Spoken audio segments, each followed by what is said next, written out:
वो यूजी को 10 सुकुना की फिंगर्स खिलाकर सुकुना को जगा देता है, लेकिन सुकुना जोगो से लड़ने की बात करता है। अगर जोगो ने सुकुना को एक बार भी हिट कर दिया तो सुकुना जोगो की टीम में शामिल हो जाएगा और उसकी सारी बातें भी मानेगा। वहीं दूसरी तरफ तोजी ने डैगन को मार दिया था और वो अब मेगुमी से लड़ना चाहता है। शिबुया की सड़कें पहले से ज्यादा खाली हो गई थी क्योंकि इनुमाकी ने सभी नॉर्मल और ट्रांसफिगर्ड ह्यूमंस को सेफ जगह पहुंचा दिया था। तो मेगुमी अपने सामने खड़े दुश्मन पर फोकस करने लगता है। मेगुमी मन में सोचने लगता है कि वो इसे कैसे हरा सकता है, लेकिन जल्दी ही उसे पता चलता है कि ये तो उसके बस की बात ही नहीं है और यहाँ से बच के भागने में ही भलाई है। वो अपनी रैबिट एस्केप टेक्निक एक्टिवेट करता है और अचानक ही उन दोनों को यहाँ पर सुकुना की प्रेजेंस फील होती है। मेगुमी सोचता है कि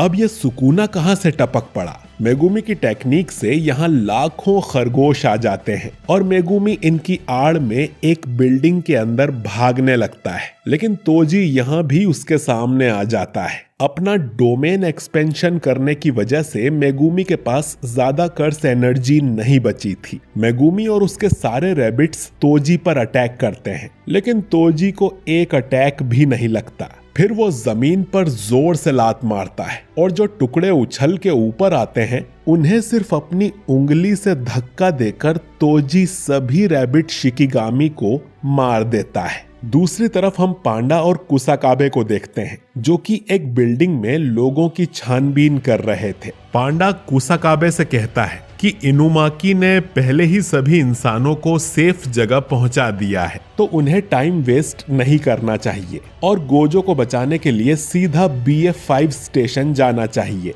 लेकिन कुसाकाबे पांडा की बात सुन गुस्सा हो जाता है और कहता है कि हो सकता है कोई छोटी बच्ची किसी कोने में डर के छुपी हो तो उसे बचाना हमारा फर्ज है, इसीलिए हम यहाँ की हर बिल्डिंग का हर कोना छान मारेंगे। असल में कुसाकाबे पांडा को बस बहाने दे रहा था क्योंकि वो स्पेशल ग्रेड कर्सेस के हाथों मरना नहीं चाहता। वो जानता है कि जिन लोगों ने गोजो को सील किया है वो उसे भी मार सकते हैं, इसीलिए वो BF5 स्टेशन पर जाने की बात टाल रहा है। पांडा को नहीं पता कि ये स्टेशन कहाँ पर है, वरना वो अकेले ही वहां चला जाता, लेकिन इससे कुसाकाबे अकेला पड़ जाएगा जो कि वो नहीं चाहता। असल में स्टेशन अगले मोड़ पर ही था, लेकिन कुसाकाबे सोचता है कि अब वो खो जाने का नाटक करेगा जिससे और ज्यादा टाइम वेस्ट हो। लेकिन तभी इन्हें अपने सामने सूदा और नेगी नाम के 2 कर्स यूजर्स दिखाई देते हैं और 3 लोग इनके पीछे भी थे। नेगी इन दोनों को सरेंडर करने को कहता है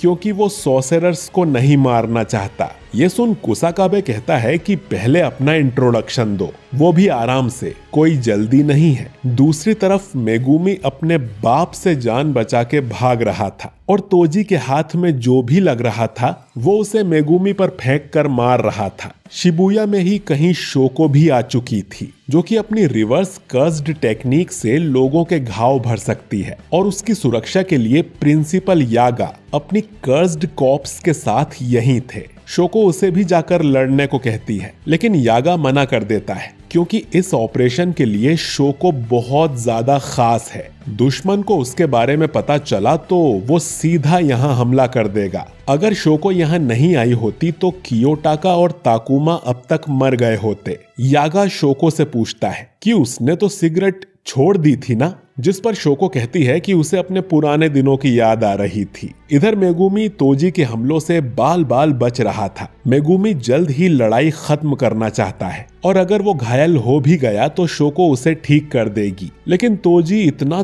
तेज है कि मेगुमी उसे आंखों से भी नहीं देख सकता। तो मेगुमी तोजी का अगला अटैक प्रेडिक्ट करने का सोचता है। अगर मेगुमी इसमें चूका तो उसकी मौत पक्की है। अब तोजी अचानक ही मेगुमी को स्टैब करने उसके पास आता है, लेकिन मेगुमी ने सही अंदाजा लगाया था और वो थोड़ा साइड में हो जाता है जिससे उसे ज्यादा चोट नहीं लगती। मेगुमी अब तोजी को पकड़ लेता है और अपनी शैडो से एक तलवार निकालकर वो तोजी को मारने ही वाला था, लेकिन तोजी उससे पहले ही मेगुमी से दूर हो जाता है। इसके बाद तोजी को अपने पास्ट की मेमोरी याद आती है, जब तोजी नाओबितो से मिलने गया था मेगुमी को जेनिन फैमिली में बेचने की बात करने के लिए, क्योंकि जब वो 6-7 साल का हो जाएगा तो वो अपनी ब्लड लाइन की कोई टेक्निक इनहेरिट कर लेगा। तोजी जितने पैसे मांग रहा था नाओबितो उससे भी ज्यादा देने को तैयार हो जाता है, लेकिन मेगुमी के पास कोई टेक्निक होनी चाहिए। तोजी ये सब मेगुमी के भले के लिए कर रहा था।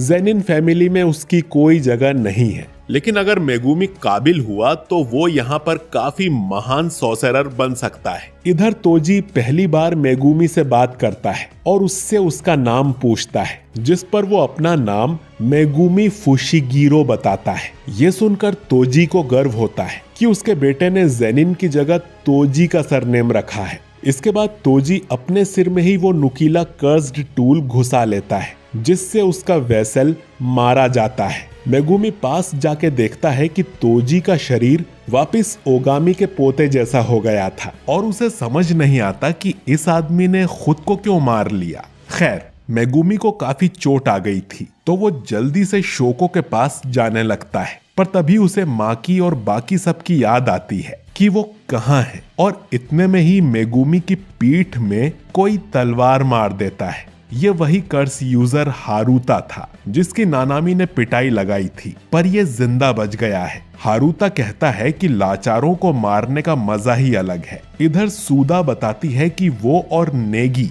सूडोगेतो की मदद कर रहे हैं, क्योंकि वो कुछ भी करें इंसानों की संख्या कम होगी और सॉर्सरर्स की संख्या बढ़ेगी, जैसे उनके मास्टर गेतो चाहते थे। लेकिन नानाको और मिमिको को ये अच्छा नहीं लगता कि उनके मास्टर का शरीर ऐसे ज़ॉम्बी की तरह यूज किया जाए, इसीलिए वो सूडोगेतो को मारना चाहती हैं। वहीं लारुए कहता है कि उसे दोनों साइड ही सही लग रही है। वो सब फिर अपने अपने रास्ते जाने का डिसाइड करते हैं, लेकिन लारुए जानता था कि वो लोग एक फैमिली हैं और वो किसी दिन साथ इकट्ठा जरूर होंगे। ये कहानी सुनाकर सूदा फिर पूछती है कि कुसाकाबे सरेंडर करेगा या नहीं। कुसाकाबे ये जानकर डिसअपॉइंट हो जाता है कि इनका इंट्रोडक्शन तो बहुत छोटा था, लेकिन ये लोग मामूली कर्स यूजर्स हैं। कुसाकाबे इनसे लड़कर बहुत सारा टाइम पास कर सकता है और इस तरह वो असली खतरे से बचा रहेगा। इसके बाद Kusakabe new shadow style evening moon sword activate करता है। ये देख नेगी भी अपनी टेक्निक एक्टिवेट करने लगता है, पर अचानक ही उसके पीछे की बिल्डिंग में बड़ा धमाका होता है। ये धमाका जोगो और सुकुना के बीच चल रही लड़ाई की वजह से हुआ था। दोनों हवा में होते हैं। जोगो सुकुना पर फायर अटैक करने की कोशिश करता है, लेकिन सुकुना उसके दोनों हाथ ही काट देता है। सुकुना जोगो की बुरी तरह से धुलाई लगा रहा था, लेकिन जोगो का एक भी अटैक सुकुना पर नहीं लग रहा था। जोगो को अब सूडोगेतो की बात याद आती है कि जोगो की पावर सुकुना की 8-9 फिंगर्स के ही बराबर है, लेकिन अब तो सुकुना ने 15 फिंगर्स कंज्यूम कर ली थी, जिस वजह से वो जोगो से काफी ज्यादा पावरफुल था। लेकिन जोगो ने ये नहीं सोचा था कि उनमें जमीन आसमान का फर्क होगा। जोगो का हर अटैक सुकुना बेअसर कर रहा था। फिर सुकुना जोगो का मुंह पकड़कर उसे ग्राउंड फ्लोर तक ले जाता है, जिसमें उसका जबड़ा टूट गया था। सुकुना कहता है कि इस चांद की रोशनी में मैं साफ देख पा रहा हूँ कि तुम कितने कमजोर हो, लेकिन मैं तुम्हारे साथ तब तक खेलता रहूंगा जब तक कि मैं बोर नहीं हो जाता। इनकी लड़ाई देख कुसाकाबे सभी से कहता है कि उन्हें तुरंत यहाँ से भाग लेना चाहिए, क्योंकि इन हाथियों की लड़ाई में वो चींटियों जैसे कुचले जाएंगे। अब जोगो उस पूरी बिल्डिंग को ही जला देता है, लेकिन सुकुना उसमें से बाहर आ गया था। फिर जोगो अपनी सबसे पावरफुल टेक्निक मैक्सिमम मीटियोर का यूज करता है, जिसमें आसमान में से एक बड़ा सा आग का गोला नीचे गिरने लगता है। ये देख कुसाकाबे पांडा से कहता है कि तुरंत यहाँ से निकलो, पर तभी सुकुना उनके पास आ जाता है, जिसे देख सभी के पसीने छूट जाते हैं। सुकुना कहता है कि जब तक मैं ना कह दूं, यहाँ से कोई भी नहीं हिलेगा। अगर किसी ने उसकी बात नहीं मानी तो सुकुना तुरंत ही उसे मार डालेगा।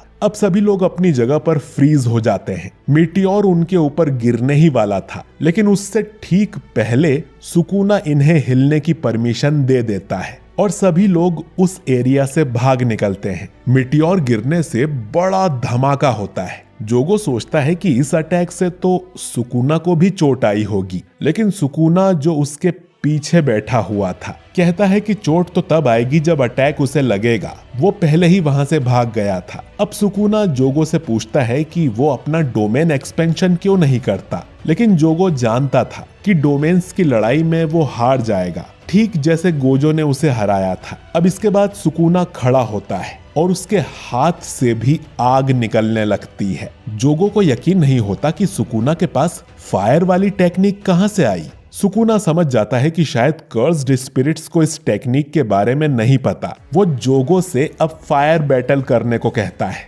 जोगो अब अपने हाथ में एक फायर बॉल बनाता है, वहीं सुकूना अपने हाथों से एक जलता हुआ एरो।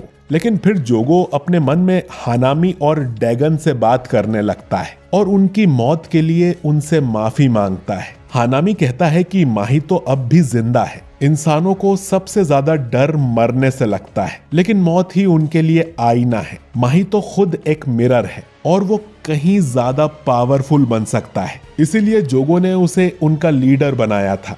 जोगो को यकीन था कि जब उन सब का पुनर्जन्म होगा वो बदल चुके होंगे, लेकिन जोगो फिर भी उन सब से मिलना चाहता है क्योंकि वो ही असली इंसान है। सुकूना ने भी उसकी ये बात सुन ली थी, पर वो समझ जाता है कि जोगो सच में इंसान नहीं बनना चाहता। वो चाहता है कि कर्सेस इंसानों की जगह ले ले, पर यह बात उसे बचकानी लगती है। सुकूना कहता है कि जोगो को बिना ज्यादा सोचे सब कुछ जला देना चाहिए था, लेकिन उसमें वो भूख ही नहीं है। जोगो उसकी बात से सहमत होता है। सुकूना आगे बोलता है कि उसे मजा आया। मुझे मजा आया।